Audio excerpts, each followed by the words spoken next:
Bismillahirrahmanirrahim. Assalamu alaikum dear students. This is Adnan Ali Shahzad. This lecture is for the students of Applied Economics and Term Paper in MSc Economics 4th semester and BS Economics 8th semester. Basically इस course में जो है हम एक term paper जो है वो produce करेंगे और कोई ऐसा एग्ज़ाम्स वगैरह जो है वो मैं कंडक्ट नहीं होगा।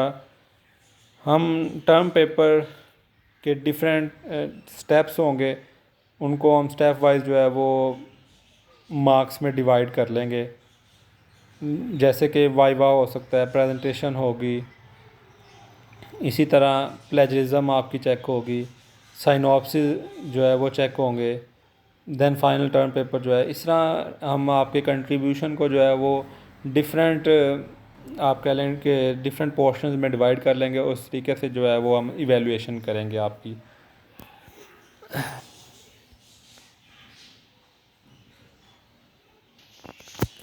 इस लेक्चर में मैं आप लोगों को टर्म पेपर के मतलब कुछ गाइड करूँगा कि किस तरीके से आप लोगों ने जो है वो टॉपिक सेलेक्ट करना है, किस तरीके से आपने जो है वो एरिया सेलेक्ट करना है और किस तरीके से फिर उसको लेके चलना है आगे साइनॉप्सिस प्रिपरेशन की तरफ।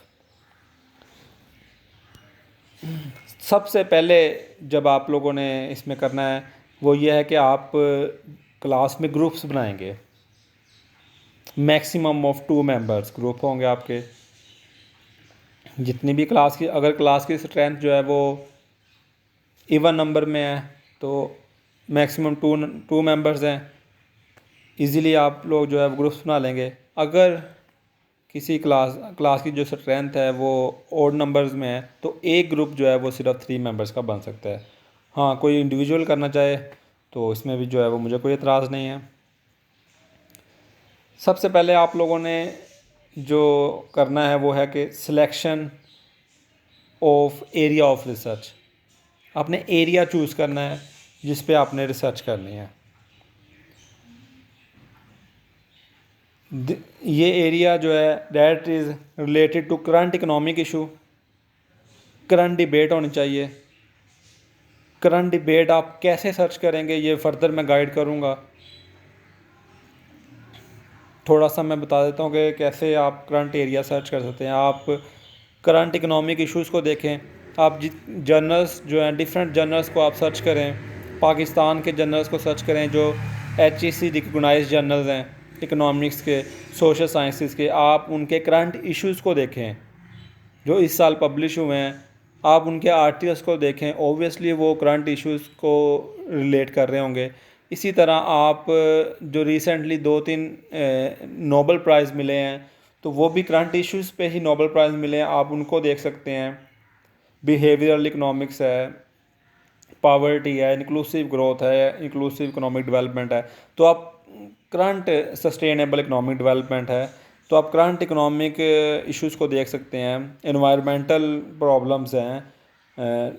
इसी तरह बहुत सारे करंट इश्यूज़ आपको मिलेंगे। जैसे मतलब मेरे दिल में कोई आता जाएगा मैं भी वो आप लोगों से शेयर करता जाऊंगा। करंट इश्यूज़ देखें, अपने इंटरेस्ट को देखें कि आपका कोई इंटरेस्ट नहीं है आपको किसी में तो आप जर्नल्स के आर्टिकल्स देखें जो रीसेंट आ रहे हैं। उनमें से जो आपको टॉपिक अट्रैक्ट करते हैं आप उनकी तरफ जाएं, उनको देखें।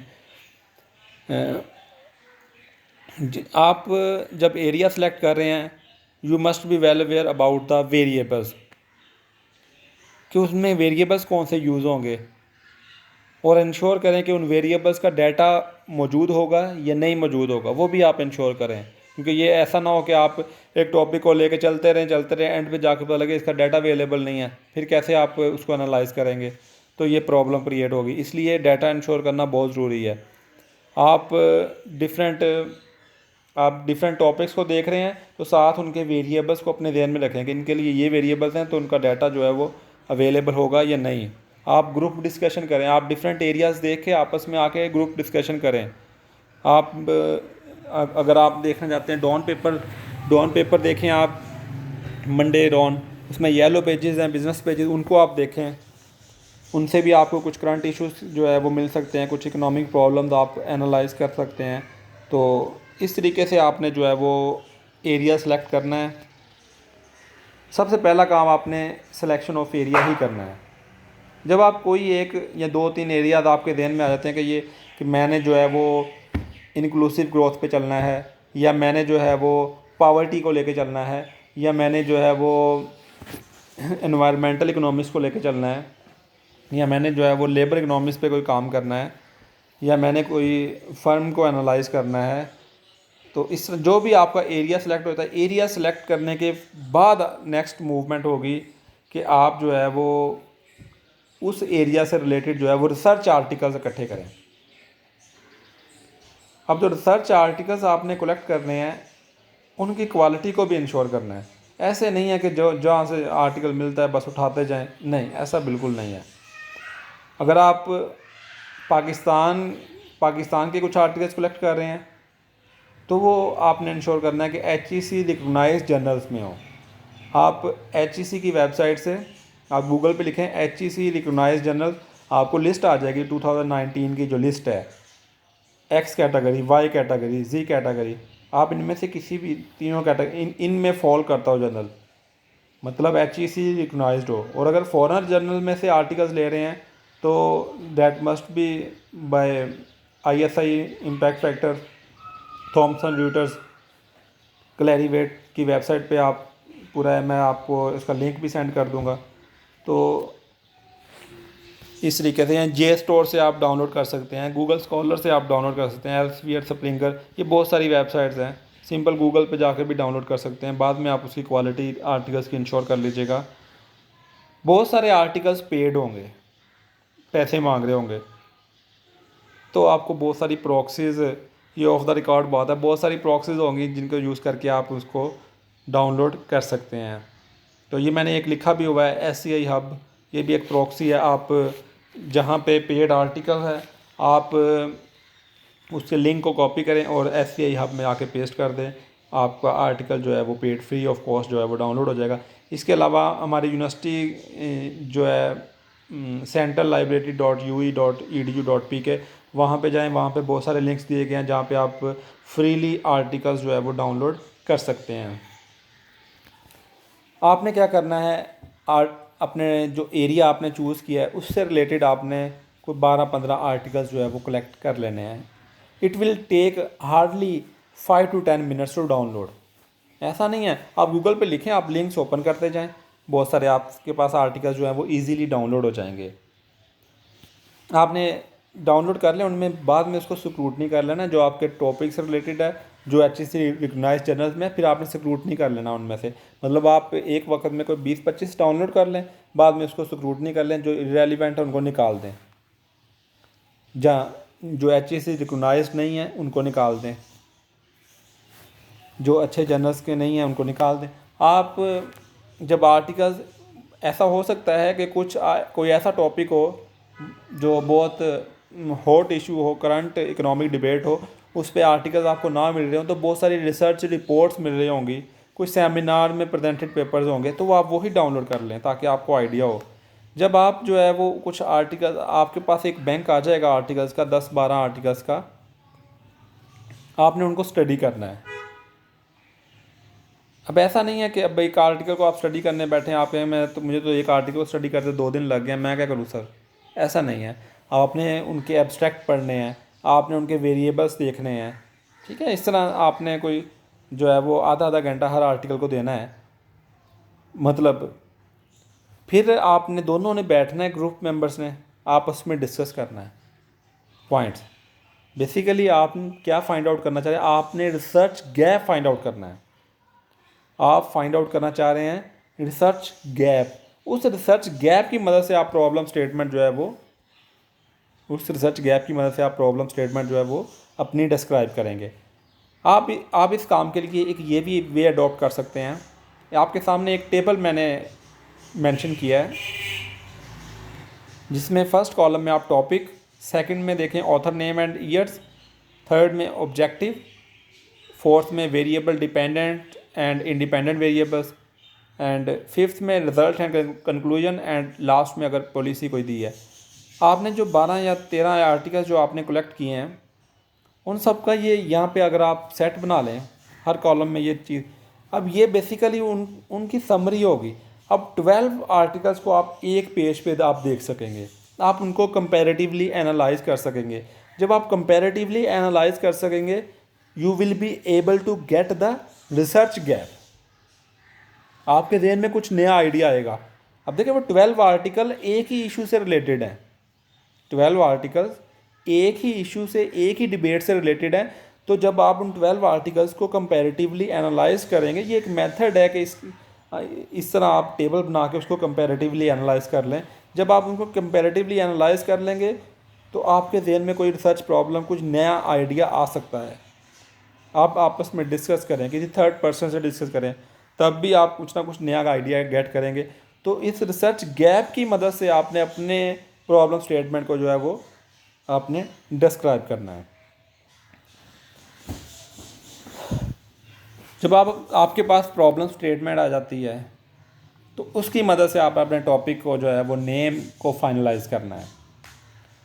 तो स्टूडेंट्स तमाम जो है वो जो भी फाइनलाइज करेंगे वो मेरे से आप जो है वो डिस्कस करेंगे।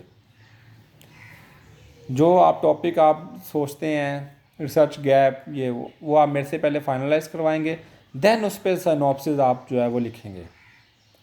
आप लोगों ने विद इन 1 और 2 वीक्स आप लोगों ने मेरे से जो है वो अपने टॉपिक्स जो है सब ने फाइनलाइज करवाने हैं।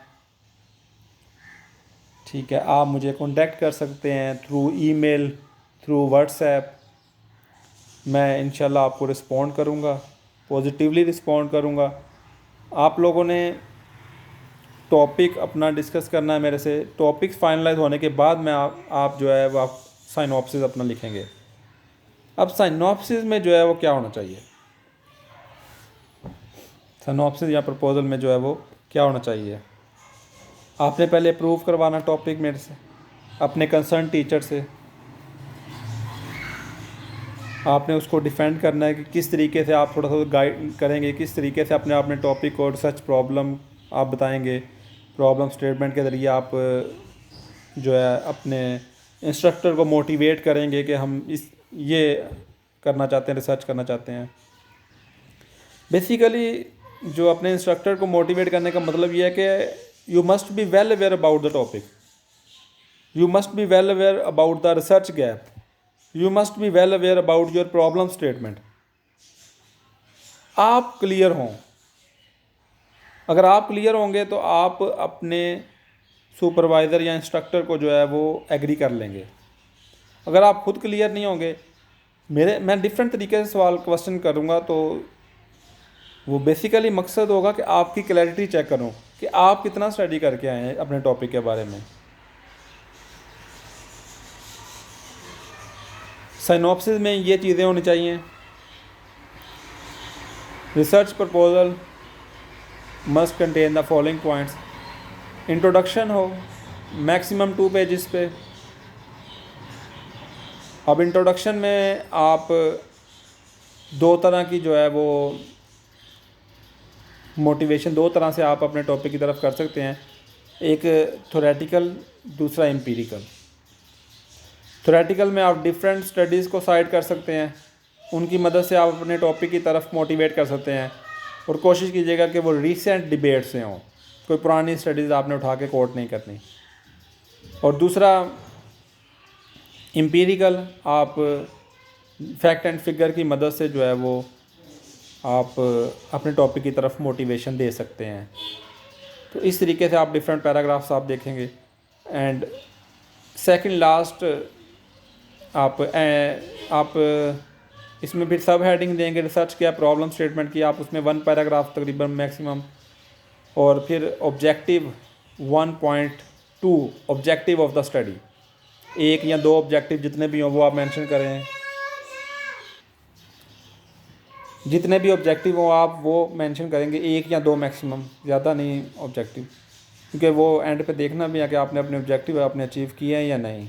एंड 1.3 पे ऑर्गेनाइजेशन ऑफ द स्टडी, आपकी जो रिमेनिंग स्टडी है उसमें क्या क्या है वो आप बताएंगे। Second section is review of literature, 6 minimum 6 and आप रिव्यू ऑफ लिटरेचर हर एक आर्टिकल का एक पैराग्राफ। आपने देखा होगा, आपने सेकंड सेमेस्टर में कोर्स पढ़ा था research methodology and computer applications. Hopefully आपको रिव्यू ऑफ लिटरेचर आता होगा। तो अदरवाइज़ आप डिफरेंट आर्टिकल्स जो आप पढ़ रहे हैं उनमें भी रिव्यू ऑफ लिटरेचर होंगे, तो वहाँ से आप देख सकते हैं कि किस तरीके से रिव्यू ऑफ लिटरेचर लिखा जाता है। तो रिव्यू ऑफ लिटरेचर यहाँ पे आप लिखेंगे 6 स्टडीज़ के। Third section is model and methodology. यहाँ पे आप प्रपोज्ड मॉडल, प्रपोज्ड मेथडोलॉजी यहाँ पे आप मेंशन करेंगे। मॉडल आप जो बना रहे हैं, जिसको आपने एस्टिमेट करना है, जिन वेरिएबल्स को, डिपेंडेंट वेरिएबल आपके जो हैं, जो इंडिपेंडेंट वेरिएबल्स हैं आपके, आपने उनको डिस्क्राइब करना है। ये मॉडल कैसे बनाया है, क्यों बनाया है, इसका पूरा आपके पास थ्योरेटिकल बैकग्राउंड होना चाहिए। मॉडल का थ्योरेटिकल बैकग्राउंड होना चाहिए। मैं एम्पिरिकल स्टडी को जो है वो प्रेफर करता हूँ। आप अगर थ्योरेटिकल स्टडी करना चाहते हैं तो आप उसके बारे में मेथडोलॉजी सारी बताएंगे कि किस तरीके से आप लेकर चलेंगे। तो यहाँ पे 1-2 पेजेस आप मॉडल मेथडोलॉजी आप दे सकते हैं, और एंड पे आपने जिन स्टडीज़ को साइट किया उनके references must be in APA format. Further मैं जो है वो लेक्चर्स में गाइड कर दूंगा कि APA फॉर्मेट में कैसे आपने करना है। तो ये चीज़ें जो है सिनॉप्सिस में होनी चाहिए। ये आप मुझे सबमिट करवाएंगे with in 3 weeks after commencement of classes. Thank you so much students. अगर आपकी कोई क्वेरी हो आप मुझे ईमेल कर सकते हैं, व्हाट्सएप कर सकते हैं। अल्लाह हाफिज़।